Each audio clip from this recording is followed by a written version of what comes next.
Well, hello and welcome back to the report. I'm the Gav Major, and this is WoWs Weekly, finally. And WoWs Weekly is a weekly news video which covers the news of World of Warships Legends of the week past, present, and future. Now, we have missed the past 2 weeks, and therefore this is a bit of a bumper edition. Now, we will be starting off with some old news and moving on to the more recent news as we go through. And we do have a stupidly special live stream coming up after this, so we are going to try and get through this if we can within half an hour. If not, maybe we might drag out a little bit more, but fingers crossed we can get it all done. Anyway, the headlines for the past 3 weeks. Ranked and arena stats are out, and I have got a little bit of breakdown of those. Those are also on the community posts. Redeem codes, there's lots of redeem codes. If you want, you can already make a start. They're all down in the description. Also, bundles and maintenance. This is bundles that come through the game in other ways, and also general maintenance happening in the game. Anyway, these headlines and more after this short break.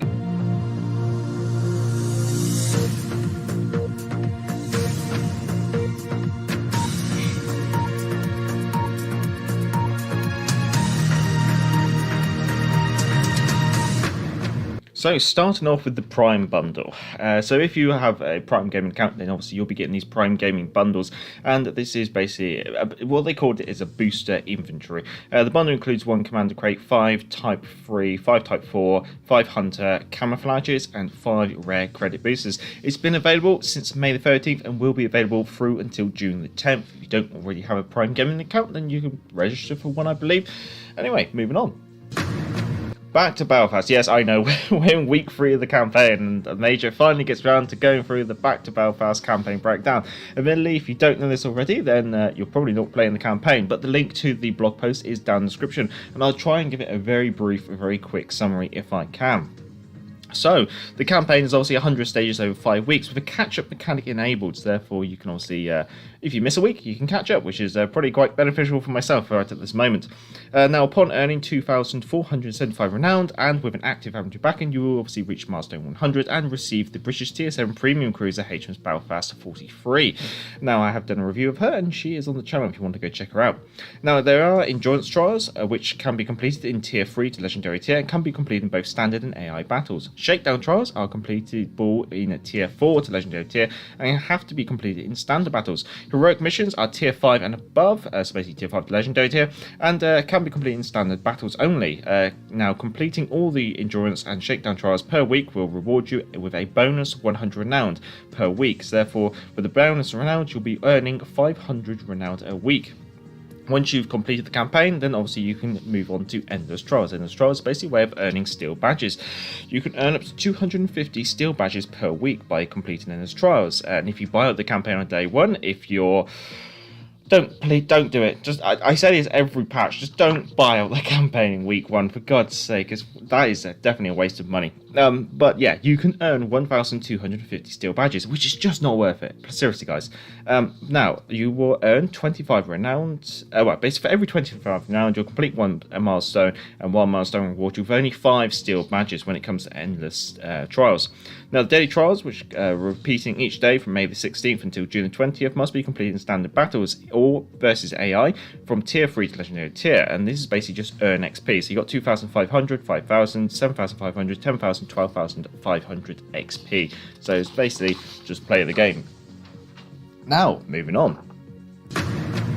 We have ranked season 28 results. Now, these have been out for a while. I did do a community post on them. Then the community post, all the text disappeared, so I had to rewrite it. So this is actually the second writing of it all. And again, I'll try and keep it nice and quick. But basically what we're doing is just doing some comparison to seasons 27 and 26, but also from what stats we do know from the game, from previous stats that have been released. So basically, only 71,587 players actually partaked in season 28 of ranked. And of this, only 13,602 actually completed it. From this batch of ranked seasons, we can see the overall number of players participating in ranked decreases as it goes along, but the number of players completing ranked, so participation goes down, completion goes up, which was quite interesting. So again, I kind of feel it just meant there was more player burnout, so that's hence why people stopped playing. But generally also the people who were playing maybe because of the ship tiers, because obviously it went tier 3, 4, 5, as the ship tiers went higher, more people were playing it to complete it, interestingly. So probably the lesser experienced players were probably dropping off more than the experienced players. Now, the number of kills per player went up to 9.82 compared to 9.19 for Season 27 and 7.46 for Season 26. Now, this could be a reflection of player skill. You know, better players get more kills, but also I think with ranked is a more of an indicator of how much people are grinding it and how much maybe back and forth there is with ranked. So the higher the number, maybe the more grinding, the more back and forth required on ranked, because ranked is like a set piece. You know, you have to get from A to B, and obviously you go back and forth due to the star mechanic. So I think basically what that meant was obviously as the tiers went higher, the success rate of players kind of went down. So generally I'd say the win ratios in Season 28 were probably lower than that in Season 26. Now, obviously, we keep assuming that the player base is about 2,000. Well, pardon me, 210,000 players based on the arena stats from September 2021, which basically meant that only 34% of players are actually playing ranked Season 28, and this percentage stayed generally consistent, which means that basically 1/3 of the player base is actively playing ranked. Now, I did throw out there some queries, I guess some like tidbits of thoughts about what could Wargame really do to actually improve ranked, and generally it's just rewards. Like the rewards at the moment are quite garbage, and a lot of people just aren't going to. The ends don't justify the means. People aren't going to bother, and that generally just seems to be the general consensus. Anyway. Friesland is now available for Global XP, and she is staying available for Global XP for 750,000 Global XP. Now, it is amusing to note that both ships from the Element of Choice campaign have been made available, but also the Lo Yang was only for a limited time during the February 2022 patch. So, amusingly, doesn't mean that Lo Yang is better than Friesland. So, if you picked Lo Yang in the Elements of Choice campaign, you made the right choice, because that ship has only come back for a very limited amount of time. Whereas if you picked the Friesland, then you probably made the lesser choice, because she's now permanently available, although she did take slightly longer to come to the game. Now, there is a Dunkirk bundle in the PlayStation Network and the Microsoft Store. It's called the Creme de la Creme bundle, and it's available for circa £30. I'll allow you to convert that to your own regional currency. The bundle contains the French Tier 5 premium battleship, the Dunkirk, 5 days premium, 12 Hunter and 12 Type 2 camouflages, 15 rare credit boosters, 15 rare Commander XP boosters, and 37,000 Commander XP. So, not too bad. I mean, if you're looking for the Dunkirk, that's one way to pick it up, along with loads of other goodies. And sometimes, if these bundles go on offer, if you already own the premium ship, if you purchase them from the PlayStation Network or the Microsoft Store, you're reimbursed doubloons rather than credits for duplicated ships. That's always something that's worth bearing in mind if they ever go on sale sometimes. Now, the Potato Flag and Potato Patch is now available in a free-to-redeem code, which is also down in the description. And this is the basically the winner of the Potatoing Flag competition, which happened earlier this year. Godzilla and Kong have also made a return to the game. They are available for a limited time only until June the 6th. So if you are looking at picking up any of the Godzilla vs. Kong content that did come out previously, it has made it re-immersed, I guess you could say, and it's available for a limited time. Now, Oland has also become available for 12,500 balloons. I know I have not reviewed her, and I do want to. It's just obviously finding the time to do so. And we'll talk about my time, if we can, towards the end of this news bulletins, I guess you could say. But yeah, from initial gameplay, I've actually quite liked her. I played for the first time in Saturday's live stream just gone for the first time, and yeah, she did quite well. Now, the Ensign Gabolds has been maintained. So this was a bundle which came with the Tier 2 French destroyer, which had 18,000 damaged torpedoes. So it made Tier 2 an absolute nightmare. Anyway, she's finally been nerfed into basically what she should have been as a Tier 2 destroyer. If you are interested, the Avant-Garde Contender bundle is still available in the PlayStation Network Store and the Microsoft Store if you have a PlayStation Network Plus or a Microsoft Live subscription. Now, what they have done to the I'm going to keep butchering this name, I do apologise. The Ensing Gaboldi, they basically reduced her AP shell damage by 100 to 1,600. They reduced her HE shell damage by 100 to 1,400. They've reduced her torpedo speed to 52 knots, which is a reduction of 24 knots. So that gives you an idea how fast the torpedoes were. They were doing 76 knots at tier 2. The torpedo range has been reduced to 7 kilometers as a reduction of 1.2 kilometers. The torpedo visibility has been reduced to 1.2 kilometers, a reduction of 0.6 kilometers. And the torpedo damage has been reduced to 7,433, which is a total reduction of 10,967. Someone made a mistake. Anyway, moving on. Now, I know the server maintenance. This is maintenance that happened at the start of this week, and one of the items in that server maintenance was the voice line changes on the Pan-European destroyers. As of the 30th of May, the non-Polish destroyers and cruisers, we should add, actually, I say cruisers. There are no non-Polish cruisers in the Pan-European line yet. So the non-Polish ships have now had their voice lines changed under national to a English voice line. I believe it's the British voice lines actually, rather than having Polish voice lines. So that means that the ships like the Biswiczka, the Orkan, and the Gryfy will retain their Polish voice lines, even though your commander could be Swedish or Dutch. I know, so it seems like there's a slightly different system. I know over on the World of Warships PC, I've heard that the voice lines depends on the commander you choose, where it seems like over here in World of Warships Legends they're going to make it where the voice line depends on the ship you choose. Now, it does seem that Dutch and Swedish voice lines are planned in the future, so this could be another point of change to happen. And also, there's a brief line here. It seems like, the textual ships and the premium ships have received their British voice lines, which is quite interesting. Now, Azur Lane is back, if you haven't noticed, with commanders from Wave 1, 2, and 3 having returned to the in-game store for a limited time only, valid until the 20th of June. Now, this basically includes the return of all commanders except Azur Lane Targo due to in-game voice lines and the controversy behind the voice actor. In short, regarding the voice actor, I know that some of you may be more aware of this than others.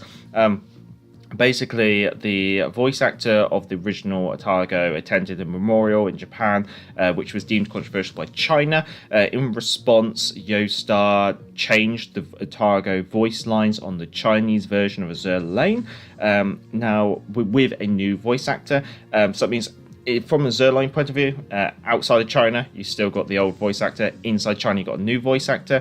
However, when it comes to World of Warships Legends, there's not the ability to have different voice lines depending on the console's region, I do believe. So that's why they've avoided having Azur Lane Targo being re-released, because obviously they just don't want to spark this kind of controversy again and have to pick their way through a minefield when it comes to their Chinese audience, I guess you could say. Now, Memorial Day flag has also been released, and the redeem code is down in the description if you want to obviously honour the memory of the fallen, if you so wish to do so. Now, Warhammer 40k content has returned in a slightly different way.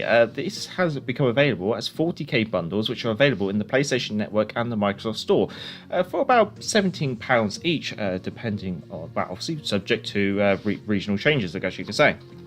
Now, the Emperor Protects bundle contains obviously the 2 Imperial Commanders at rank 1, and along with 12 Protector of the Faith and 12 Eternal Crusader camouflages. And the Chaos Unleashed bundle contains obviously the 2 non-Imperial Commanders, so that's the Arthas the Cold and also Grotsmas Smart, basically the Orc. So those 2 commanders both at rank 1, along with 12 Primordial Annihilator camouflages and 12 the Red Threat camouflages. So interesting to note there that they have made a return, but they're only in the console stores rather than the in-game stores. Arena Season 11. Now, this was quite interesting because this is the first batch of, say, like Arena stats we've had where we can directly compare to ranked while I've been doing this kind of comparison thing, which is something that I've only really been doing quite recently because I actually really wanted to put some numbers behind the stats. So with Arena, so we're looking at Season 11, and they have been published, and there's only really two kind of bits of information. There's just about how many kills and the number of players, but we can kind of draw some stuff from this at least. The big thing to notice is the number of participants is only 87,634, and considering that, well, the general consensus of the player base is Arena is better than Ranked, and therefore more people should be playing Arena. But ironically, that number is not that much different to, say, Ranked Season 26, where the difference in the amount of players is only 8,893, which basically means that Arena has only had like an 11% increase in players playing it compared to Ranked, which we had very recently. So this then begs the question, what's happened to the 210,000 players who were playing Arena in September 2021? Where have they all gone? Has Arena really lost its shine and that many people have just not bothered with Arena? Has Arena changed that much maybe? Or has the player base really shrunk 58% in about 9 months? Obviously the number of people playing Arena Ranked isn't going to be everyone, it's going to be a percentage of the community, but it's interesting to note that the percentage of the community playing both game modes doesn't really differ that much. Now, the another interesting one is the number of kills per player is only 7.5, which is quite comparable to Ranked Season 26, but also less than Ranked Season 27-28, which would make me kind of feel, with Ranked, it's quite a lot about getting the kills. And if people are kind of grinding Arena, you expect quite a high percentage of kills, as people probably keep grinding to get the best XP.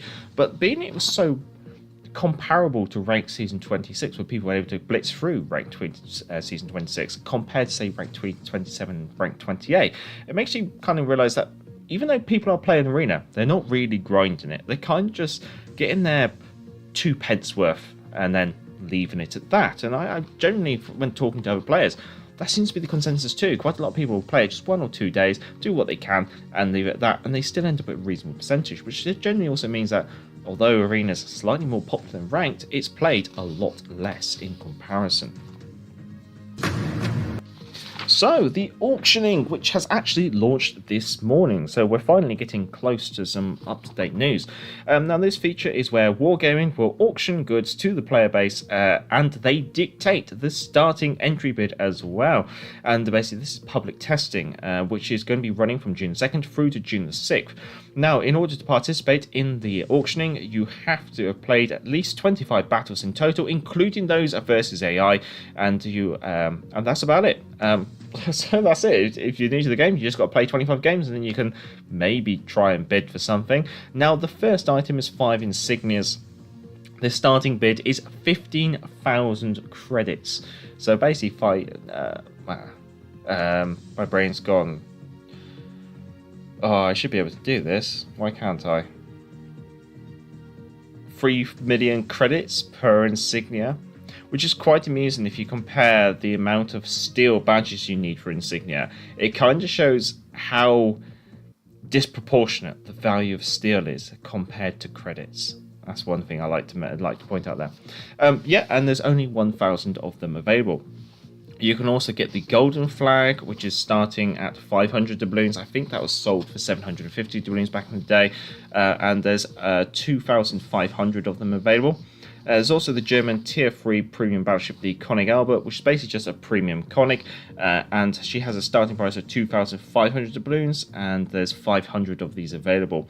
Generally, I kind of feel that this is more of a way for Wargaming to get you to overspend for items which probably really don't matter, judging by the way that it's a Tier 3 premium tech tree ship almost. It's a flag. And it's some insignias. Now, the insignias are probably maybe worthwhile, but it depends on how many credits you got, generally. Now, the way the bidding system works is obviously the first, when it comes to comparing bids of the same value against each other in order to distribute these rewards, the one that was entered the earliest is the winner. So if there's say 1,001 players all bid 15 million credits for the 5 insignias. The first 1,000 will get it. The one who bidded last doesn't. Now there is obviously the blog post, which is linked down in the description, and obviously if you don't get the winning bid, you will be refunded your bid. Now, next item.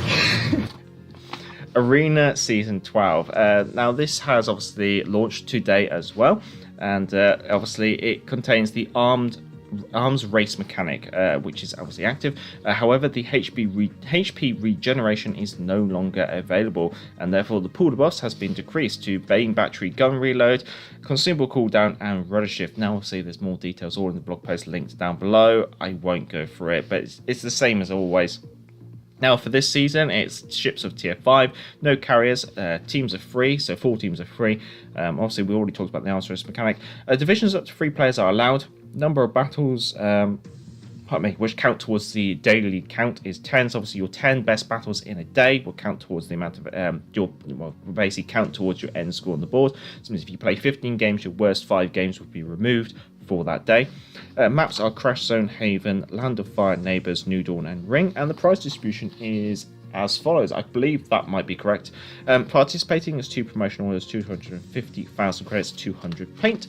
Top 90% is 8 promotional orders, 2 days premium account, and 150 steel. Top 50% is 1 insignia, 2 pan-European destroyer crates, 250 steel. Top 25% is 15 promotional orders, 2 days at premium account, and 300 steel. Top 10% is 1 universal accommodation, 1 pan-European destroyer big crate, and 400 steel. And top 1% is 1 pan-European destroyer big crate, 3 days premium count, and 500 steel. So generally when it comes to arena, it's all about steel, and this is the thing, they're kind of making arena ranked all about steel, but at the moment there's no real worthwhile steel rewards. You've got a premium Iowa with radar, you've got a premium Omaha with better AA, and that's really about it, apart from the other stuff which is generally cheaper to purchase using credits if you need to, or just earn it for a campaign. Anyway, last but not least, we have the Platinum Jubilee. So to celebrate the Queen's Platinum Jubilee, which is today, there is a redeem code down in the description for some Union Jack camouflages, which has also been shared on their public social media accounts for World of Warships Legends. Now there's also a giveaway. Link is also down in the description. 18 lucky winners will receive one of the following camouflages, or following ships, each equipped with the Victoria style camouflage. So this could be an interesting way to get some British heavy cruisers. Now the ships, I've actually deleted it off my notes, my bad, but it's the Hawkins, the Devonshire, the Surrey, and the Albemarle.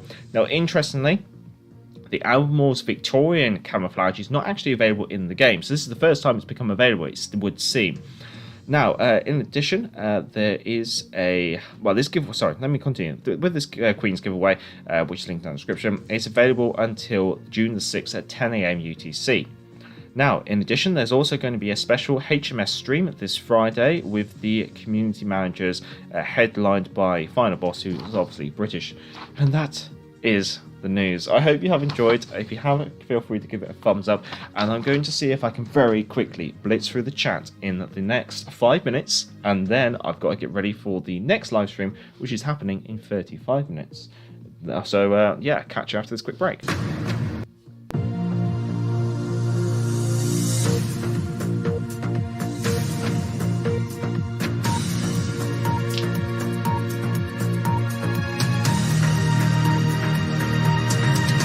You know what? I'll just leave the Queen up there. That's fine. Right, let's see. Chat's been busy. Busy. All right, hello, Jeff Dave. Hello, Stumpy West. Hello, IGN Azuma. Hello, Randy Chang. Hello, Admiral Kriv. Hello, Andy Mack, I should say. Pardon me. Lee. Hello, IGN Azuma. Hello, Sean Whitling. Hello, Salty Sacks. Oh, boy. All right. Busy. Let's see. Good evening. Good morning, good evening, afternoon, and good night, Stumpy. Good morning, IGN Zoom, all the way from Australia. Good to see you. Hello, Randy Chang. Canada, I believe.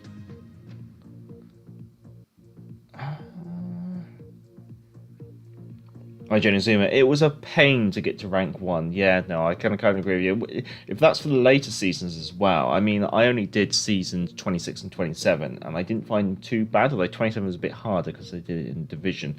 I skipped out on 28 because obviously I was away, unfortunately. Trouble is that after the games needed for the Bureau and the campaign, the daily, weekly missions, etc., I just don't have time for ranked. Can't blame you. No, I completely agree. This is the thing. Like, if they want people to actually play ranked in the arena, they need to actually tie in to other things in order to make it more viable. I know they keep going on. They don't want to split the player base, but then they do this kind of thing where they deliberately try and split the player base. It just doesn't make sense. Just, if you at least made it tie into, even if it's just tied into the daily. If you just tied into the daily, then you could probably boot up and do your dailies and play ranked and play arena at the same time, and it wouldn't be too bad. But yeah, the way they constantly don't want to tie in with other things is very irritating. Yes. Fanny Chang, man, I'm glad I got another chance at Godzilla vs Kong content. Says no one. That is very true. French kamikaze. Oh yeah, she's been nerfed. Thank God. So Major and Sean, why do blind people hate me? Zerlane, Dunkirk, Belfast, and Hippo were the only 3 I got, and I do not regret them all. Fair enough. Admittedly, Zerlane Belfast isn't one of my picks. I know that quite a lot of other people do prefer her. The Italian one, Vittorio Veneto, that's the one you're talking about, Stumpy. I played for the Flag and Arena Season 1. We need better loot. Yep, no, that's true. Check out the news reel. Blind people hate me, but I don't know why. Oh no. I might have messed up the news bar. Shh, don't worry, Stumpy. I hardly play Italian BB, so I didn't see any use in getting Vittorio. Nah, that makes sense. Fair comment. Her interpretation seems useful. Mind, yeah. It's supposed to be why do blind people hate skydiving? It scares the guide dogs.